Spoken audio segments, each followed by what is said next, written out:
Willie D Live. You, I heard, was at Richard Pryor's Yeah. bedside when he was ill. Yeah. What was that like?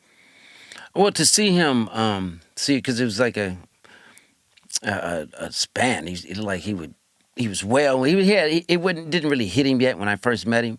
He was with his wife Flynn, and I did a comedy show with him in Atlanta. You touched the stage with Richard Pryor. Richard Pryor hosted the show, man. Oh man. Yeah, and it was man. Oh, man. man. I headlined the show. I still got the flyer. What you drank that night? I know you toasted that night. I mean, well, that was my first time meeting him, and then went back to the house, to her house, and and just talking to him and then meeting him, and then I got that relationship. So when he was out in L.A., I would go because his disease really started kicking in, so he couldn't really leave the house. So I used to go to his mansion in Moraga Drive because he was maybe 5-10 minutes away from me, and I used to check in him on Mondays when I got back, on Monday, Tuesday, Wednesday before I left, and sometimes he let me come sit and talk and tune with me because he's a big old mansion by himself. The housekeeper had left. And, Flynn was living in Atlanta with her kids, the 2 kids that she had by him, because she wasn't moving to L.A., so she would come to visit. So I would okay. I was like, it's okay to go by there? And he was like, yeah. Sometimes he was cool with it. Sometimes he wasn't. But he would let me in, and I would sit there and, and just get knowledge, man. Ask him certain things about comedy and just life. And he'd just sit there and just listen to him, just talk, and just be like I'm here. You know what I'm saying? I mean, I couldn't believe that actually somebody like this would let me in, but I'm like, here I go again. It's like I tell everybody I pray to be in the right place at the right time, to always be aligned with what my purpose is, and and I ask for that every day, and I try to focus on it every day, and it happens. Get off the plane here, you know what I'm saying? When I get off the plane, but drove here, 75 AMC Hornet, graduated college, and the first big movie I'm doing as an extra is Harlem Nights with all my stars in it. Red Fox was cool. Eddie Murphy, Richard Pryor, Sammy Davis Jr. walked past me one day. I mean, that's all I needed. He came on the set and just, man, I didn't meet him, but he walked past me and I said, hey, Mr. Jackson, Mr. Davis. And he was there. He kept moving, but he came to see Eddie. He was on a lot, and I was like, wow, I must be doing something right. I wanted to get a time, take a picture, but that part right there, man, was I never forgot it. So things like that just keep happening. Right place, right time. I remember the time video I was in that before Poetic Justice. John Singleton put me in that. That's me and Tiny chasing Michael through the whole movie. That's how big I was. I was like 205 back then. I was beastie for a 5'8" person, but anyway, or 5'7", or however you want to call me. Mm-hmm. But yeah, man, I just, right place, right time, man, and it keeps happening like that. I just try to wake up and try to be in the right place, the right time. And one of my books is going to, it's called Fame, Family, Fun, and Friends. You know what I'm saying? 30 years of, fame, family, fun, and friends. And I just dive into, so many, because I have footage from all of that, and I got so many stories. So it can't just be one book. Mm-hmm. You know what I'm saying? It's, it's 30 years of it. So that's what I kind of titled it up under. And sit back, man. I got some stories coming. The Joe Torry stories. What's going on with Joe Torry TV? Joe Torry TV, that's building my own JoeTube. That's it. Getting content, just so in case they can't cancel you off your own tube, your own stuff. So I have so much content from so many years of stuff, that I've done and been involved with. But when you go down to JoeTube, you also go down WillieTube. It's like a rabbit hole. You also go. So I'm just building my stuff, and I have so much content that I can't just put it on one channel or one station. So I'm just building my own station.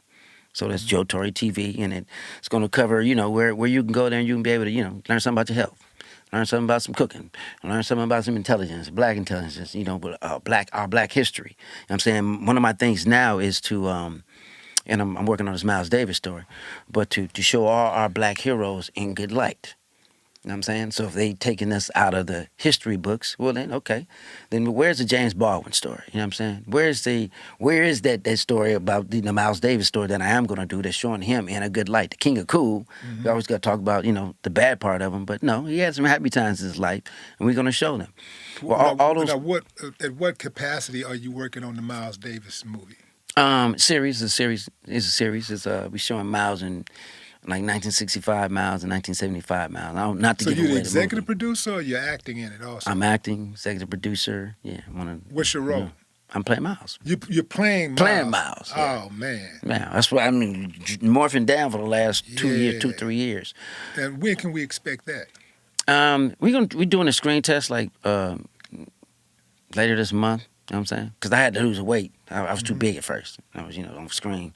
So when it was getting a proper makeup person and then me with the proper, I had to lose all the weight in my face. You got some of Miles features too, yeah, bro. So when you do it, it's like, I see it now. And I'm like, lips. And so, but I didn't see it at first because Miles' face is chiseled, so I had to get my face chiseled. I had to lose my traps and my pecs, because my pecs stuff all out. Miles was cut, but he wasn't buff.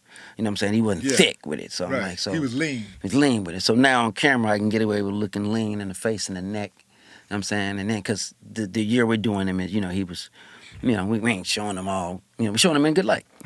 Yeah. So, so that's that. But that's my, that's the biggest thing I'm doing next. Besides trying to show all our Black Wall Street heroes. That's another thing, that I'm working on is all the inventors. Who are they? Got over 100-something black inventors you don't know about until Black History Month. Where's their story?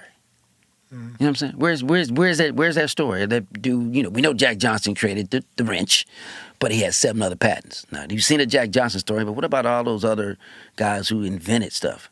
All those Black Wall Street who owned a bank. Where's that guy who owned the transportation company?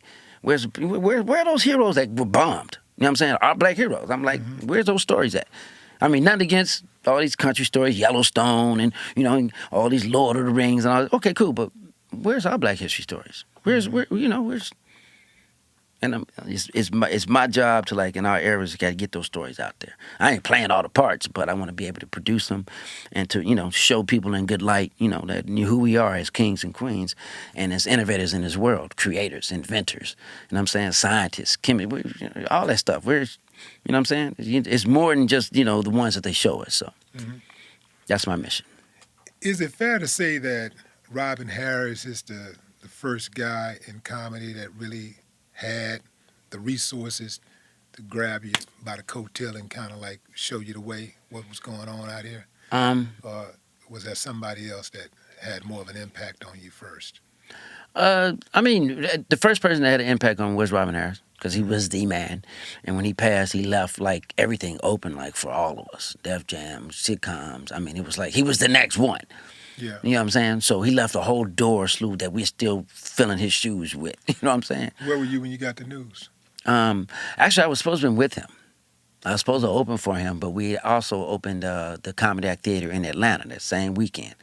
And, so he was doing this special in Chicago, and I was headlining the one in Atlanta. And I heard about it when I got back off the plane that Sunday. You heard about it, the person picked me up, and you heard radio. It was just all over the place. And I didn't even go home. I just was like, whoa. My girlfriend at the time, she was like, you didn't hear? And I was like, oh, no. And then back then, you didn't have cell phones and, nothing like that, pagers. It was, It was like you just got to keep listening to the radio and hope you see it on the news. But it was, back then, it was just more black radio. You had to keep listening to that station and see if it was really true. How did it affect your emotional state and the way you move today? Well, in my emotional state, be prepared for everything. You know what I'm saying? Be careful what you ask for, especially if you get it all today. You got to be in shape for it. Are you ready for it? I was telling my son that the other night, okay, God gave you everything you wanted. You want this rock star life. Are you in shape for it? Can you handle it? I don't hear nothing about I ain't getting no sleep. I don't hear nothing about I'm tired, my tooth hurt. No, are you ready for the life? You ready? I've been up and down on the plane, no sleep. In 4 different cities, you know what I'm saying, in 3 days. Got to get up, down, drive. Sometimes you're driving yourself in little towns. Are you ready for that? If they want you on demand like that, are you ready for that? 7 days a week. I used to work 7 days a week. But I had no family. I had no kids, so I can do that. But now when you do, are you ready for that? When you ask to be married, are you ready to be a rock star and be married and have kids? Are you ready to do them same things, or have you learned to adjust that? And watching Robin Harris and different people do it ahead of me and ask them how they did it, take little pages out their book, but I mean, he did teach me how to be a family man, and and then move some of those jokes, family jokes into his material. You know what I'm saying? which was awesome, because I used to love that. I didn't have family back then, so I had jokes that were single man jokes, and you know, having a family, having a wife, having some kids, and having bills, and having to be able to deal with what, you know, everyday life people, grown folks deal with, is material that's golden. And I used to see him work that. So watching him do all that in a year's time has prepared me. So, you know, I felt like when he passed, he kind of passed that on to me, all of that. You know what I mean? And and his parents did the same thing. They kind of like, when I took over the realm for him, they said, you got our wishes. They was even trying to tell me, you do some of his jokes. I'm like, no, I'm not doing none of his jokes. I got my own jokes. I got my own style. But I was, you know, it was it was a blessing to be there, man. You know, right place, right time again.